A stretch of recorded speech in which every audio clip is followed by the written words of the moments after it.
आप सभी को नमस्कार। मेरे चैनल में आपका स्वागत है। Myself doctor Sunil Tandon, MD, anatomy.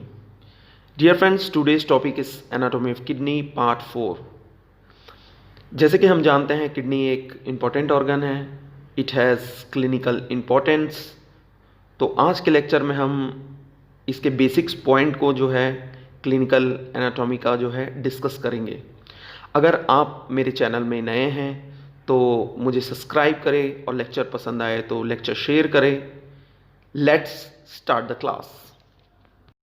Palpation of the kidney. The kidney is palpated bimanually with one hand placed in front and the other hand behind the flank. तो किडनी पल्पेट की जाती है बाईमैनुअल मेथड से। इस मेथड में abdomen के जो flank reason है उसके बिहाइंड में वन हैंड को प्लेस किया जाता है और फ्लैंक रीजन के जो एंटीरियर एस्पेक्ट पे दूसरे हैंड से जो है पल्पेट किया जाता है। अब जो है इसके नेक्स्ट पॉइंट में देखते हैं। When enlarge the lower pole of the kidney become palpable on deep inspiration. तो अगर किडनी जो है वो एनलार्ज होगी तो उसके लोअर पोल इस मेथड से जो है पल्पेट होंगे और पल्पेशन के दौरान में पेशेंट को डीप इंस्पिरेशन लेना होगा। तो जो है यहाँ पर जो है एक डायग्राम है, यहाँ पर जो है फिगर में हम देख सकते हैं किडनी के पल्पेशन को। तो हमें जो है अब याद करते हैं हम कि किडनी का जो है उसका लोकेशन। तो हम लोकेशन में हम ये पढ़े थे कि इलियक क्रेस्ट के 2.5 सेंटीमीटर एबो में जो है लोअर पोल जो है वो सिचुएटेड होती है, लोकेटेड होती है। तो इसलिए जब वो एनलार्ज होती है तो फ्लैंक रीजन में वो पल्पेट होती है। अब जो है नेक्स्ट स्लाइड में आते हैं। The next point is the common disease of the kidney are nephritis, pyelonephritis, tuberculosis of kidney, renal stone and tumour. तो किडनी का जो है कॉमन डिजीज कौन से होते हैं उसमें हमें याद रखना है। पहला नेफ्राइटिस, दूसरा पैलियोनेफ्राइटिस, तीसरा ट्यूबरक्लोसिस ऑफ किडनी और चौथा रीनल स्टोन, जो कि आजकल के जो है डे टू डे लाइफ में बहुत कॉमन डिजीज़ है, renal stone and renal tumour. Fifth one is renal tumour. तो यहाँ पर जो है हम देखते हैं, इसके बेसिक्स को समझते हैं कि क्या कौन से डिजीज़ हैं। तो पहला जो है nephritis. Nephritis is a condition in which the nephrons, the functional unit of kidney, become inflamed. तो नेफ्राइटिस एक ऐसा कंडीशन है जिसमें नेफ्रॉन्स जो रहते हैं यानी कि किडनी के जो फंक्शनल यूनिट होते हैं वो इन्फ्लेम्ड हो जाते हैं, उनमें इन्फ्लेमेशन आता है। तो नेक्स्ट पॉइंट में देखते हैं, this inflammation which is also known as glomerulonephritis can adversely affect the kidney function. तो जब नेफ्रॉन्स में इन्फ्लेमेशन पैदा होगा तो वो जो है किडनी फंक्शन को जो है डिस्टर्ब करती है और इसका जो है इस इन्फ्लेमेशन का, जो नेफ्रॉन्स के इन्फ्लेमेशन का, इसका दूसरा नाम है ग्लोमेरुलोनेफ्राइटिस। अब जो है नेक्स्ट पॉइंट में आते हैं। The next one is पैलियोनेफ्राइटिस.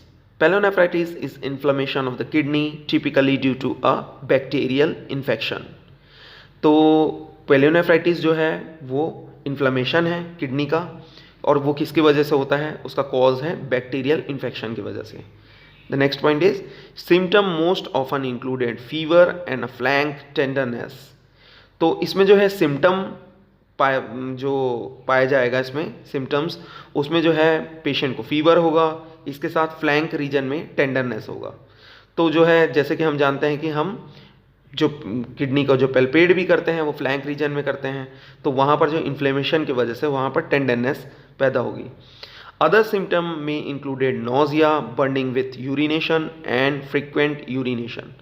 और इसके अलावा जो है अदर जो है सिम्टम्स पैदा होंगे, वो नोजिया होगा, बर्निंग सेंसेशन होगा यानी मिच्यूरेशन होगा यूरिन के दौरान में, और उसकी फ्रीक्वेंसी भी बढ़ जाएगी। नेक्स्ट पॉइंट इज कॉम्प्लिकेशंस में इंक्लूडेड पस अराउंड द किडनी, सेप्सिस और किडनी फेलियर। तो इसमें जो है कॉम्प्लिकेशन जो है इस पेलोनेफ्राइटिस का कॉम्प्लिकेशन में जो है पस का फॉर्मेशन हो सकता है, किडनी में सेप्सिस हो सकता है और किडनी फाइनली फेलियर भी हो सकता है।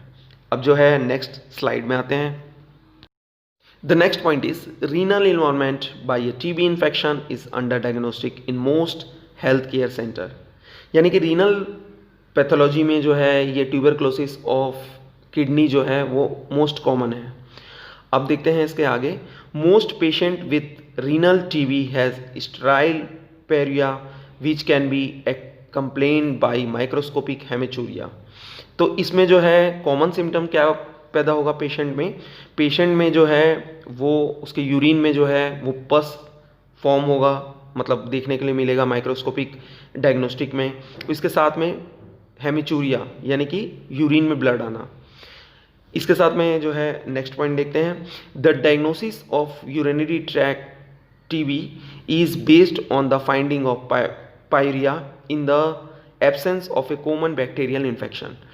तो इसमें जो है डायग्नोसिस क्राइटेरिया ये रहता है कि इसमें जो है यूरिनरी ट्रैक्ट के जो ट्यूबरक्लोसिस में इसमें अगर यूरिन में पस का जो है पाया जाएगा, अगर उस दौरान में किसी का भी बैक्टीरियल इन्फेक्शन हमको जो है वो फाइंडिंग में नहीं आना चाहिए, तब ये जो है ट्यूबरक्लोसिस ऑफ किडनी की तरफ जो है डायग्नोसिस जो है वो पता चलता है। अब इसके नेक्स्ट पॉइंट में आते हैं किडनी स्टोन। वो और किस किस नाम से जाना जाता है? रीनल कैल्कुलाई, नेफ्रोलिथियासिस और यूरोलिथियासिस। तो जो है किडनी को कॉमनली इस नाम से जाना जाता है। तो देखते हैं। Kidney stones are hard deposit made up of mineral and salt that forms inside your kidney.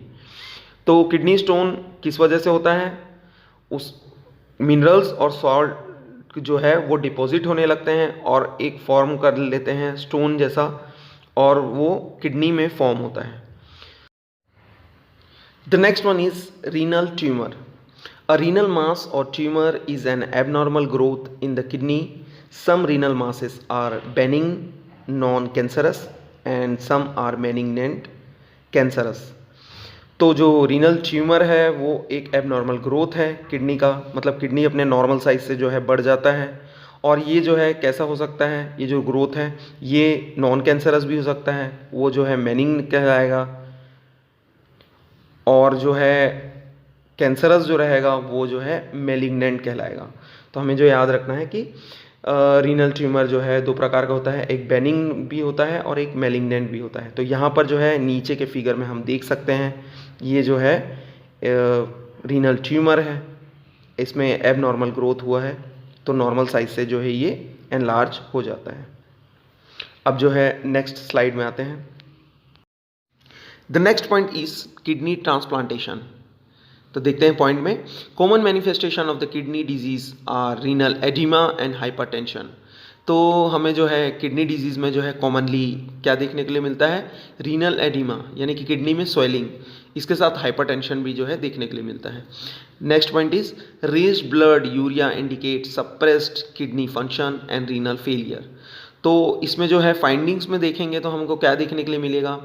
Urea जो है बॉडी में जो है उसका लेवल जो है वो रेज्ड मिलेगा, और ये इंडिकेट करता है जो किडनी फंक्शन है वो डिस्टर्ब हुए हैं उसे जो है इंडिकेट करता है। इसके साथ में पेशेंट रीनल फेलियर की तरफ बढ़ रहा है, ये भी जो है इंडिकेट करता है।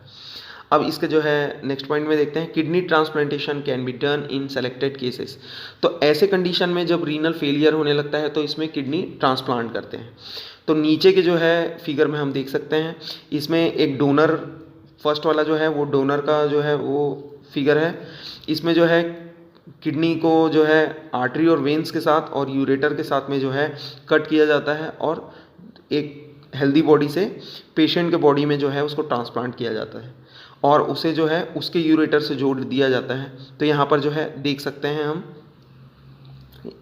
अब जो है नेक्स्ट स्लाइड में आते हैं। Polycystic kidney. One common congenital condition of the kidney is polycystic kidney which lead to hypertension।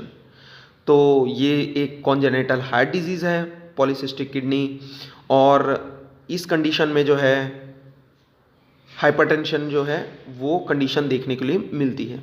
तो यहाँ पर जो है राइट साइड के फिगर में हम देख सकते हैं कि पॉलीसिस्टिक किडनी जब होता है तो वो कैसा दिखता है, देख सकते हैं। अब जो है नेक्स्ट स्लाइड में आएंगे। Peritoneal dialysis. In case of chronic renal failure, dialysis need to be done. It can be done as peritoneal dialysis. तो जो है क्रॉनिक रीनल फेलियर होता है या जो है किडनी जो है वो अपने प्रॉपर जो है काम नहीं करते रहती है, तो वैसे कंडीशन में जो है डायलिसिस की आवश्यकता पड़ती है, क्योंकि बॉडी में जो है मेटाबॉलिक वेस्ट और टॉक्सिसिटी ये बढ़ने लगती है। तो हमें जो है डायलिसिस का जो है वो मेथड जो है इसमें यूज़ किया जाता है। तो ये कैसे है, पेरिटोनियल डायलिसिस के द्वारा जो है किया जाता है। नीचे आप फिगर में देख सकते हैं कि पेरिटोनियल में जो है कैथेटर लगाया जाता है और वो एक बैग से जुड़ा रहता है, उसका एक आउटपुट रहता है। तो इस प्रकार से जो है पेरिटोनियल डायलिसिस किया जाता है। अब जो है नेक्स्ट पॉइंट में हीमोडायलिसिस देखते हैं। डायलिसिस का दूसरा मेथड है हीमोडायलिसिस। तो यहाँ जो है फिगर में देख सकते हैं, इसमें जो है ब्लड का जो है प्यूरिफिकेशन करते हैं, क्योंकि किडनी अपना जो है नॉर्मल काम नहीं कर पाती। तो यहाँ पर जो है ये मेथड जो है अपनाया जाता है। हम यहाँ पर जो है सिर्फ बेसिक ये क्या क्या होते हैं इसे देख रहे हैं, इसकी डिटेलिंग में हमें नहीं जाना है। तो जो है नेक्स्ट स्लाइड में आते हैं। The next one is kidney is likely to have stone, staghorn stone as urine get concentrated here. तो यहाँ नीचे जो है एक रेडियोलॉजिकल इमेज है। तो इसमें देख सकते हैं कि किडनी में जब स्टोन होता है, यानी स्टैगहॉर्न स्टोन कहलाता है वो, तो वो जो स्टोन होने की वजह से किडनी में जो है यूरिन जो है कॉन्सेंट्रेट होने लगता है। तो वो जो रेडियोलॉजिकल इमेज में ऐसा दिखाई देता है, देख सकते हैं। और जो है राइट साइड के फिगर में जो है वो कॉमनली यहाँ पर फिगर बना हुआ है कि स्टोन कैसा होता है, किडनी में जो स्टोन जो है वो रहता है। तो देख सकते हैं फिगर में कि स्टोन, ये रियल इमेज है किडनी स्टोन का। अब जो है नेक्स्ट स्लाइड में आते हैं। Next one is renal angle. The angle between the lower border of the 12th rib and the outer border of the erector spine is known as the renal angle. तो ये renal angle क्या है? Renal angle जो है वो angle है किसके बीच में? Lower border of 12th rib। तो 12th rib का जो लोअर बॉर्डर रहेगा उसके और इरेक्टल स्पाइन के आउटर बॉर्डर जो है उसके बीच का जो एंगल है वो रीनल एंगल कहलाता है। तो यहाँ राइट साइड में डायग्राम में हम देख सकते हैं इरेक्टल स्पाइन जो है वो वर्टिबल कॉलम के साइड टू साइड में इरेक्टल स्पाइन मसल रहता है, उसका आउटर बॉर्डर है, और आउटर बॉर्डर और 12th rib का लोअर बॉर्डर इसके बीच में जो एंगल बन रहा है वो रीनल एंगल कहलाता है। तो यहाँ पर फिगर में हम देख सकते हैं रीनल एंगल जो है वो बहुत इंपॉर्टेंट है, और ये जो है वाइवा में जो है कॉमनली पूछा जाता है, और पीजी में भी जो है ये एग्ज़ाम में जो है एंट्रेंस एग्ज़ाम में जो है पूछा जाता है। तो इसका लेवल पूछ सकते हैं कौन से रीप से इसका लेवल रहेगा और किस मसल का, तो इसे जो है याद रखना है हमें। अब नेक्स्ट पॉइंट में आते हैं। It over lies the lower part of the kidney, tenderness in the kidney is elicited by applying pressure over this angle with the thumb। तो ये जो रीनल एंगल रहेगा ये किस लेवल पे रहेगा? Lower part of the kidney जो है वहाँ पर जो है लाइज करेगा, और इसमें जो है हमें टेंडरनेस देखने को मिलेगा जब हम रीनल एंगल में थंब से जो है अगर प्रेस करेंगे तो हमें जो टेंडरनेस देखने के लिए मिलेगा। तो जो है हमें रीनल एंगल याद रखना है कि ये एंगल है किसके between 12th lower border 12th rib के और इरेक्टल स्पाइन के आउटर बॉर्डर में। जो अब नेक्स्ट स्लाइड में आते हैं। Next point is the kidney are likely to be injured due to penetrating injury to a lower thoracic cage. तो किडनी कैसा इंज्योर हो सकता है? अगर कोई चोट लगे, पेनिट्रेटिंग इंजुरी हो, कहाँ पर? लोअर थोरेसिक केज में। तो किडनी का पोजीशन हम जान रहे हैं, लोकेशन लोअर थोरेसिक केज में अगर जो है कोई इंजुरी होने से किडनी को जो है वो इंज्योर्ड हो सकता है। अब जो है नेक्स्ट पॉइंट में देखते हैं। दिस में also be injured by kick in the renal angle. तो जो है इसमें जो है चोट लग सकता है, इंज्योर्ड हो सकता है किडनी जब चोट लगे कहाँ? रीनल एंगल में। तो रीनल एंगल क्या है? Angle between the vertebral column and 12th rib. तो जैसे कि हमने पिछले स्लाइड में रीनल एंगल को डिस्कस किए हैं, तो कहाँ पर इंज्योर होने से किडनी जो है इंज्योर्ड होगा? वर्टिबल कॉलम और 12th रिब के बिटवीन में, बीच में जो है इंज्योर्ड होने से किडनी जो है इंज्योर्ड हो सकता है।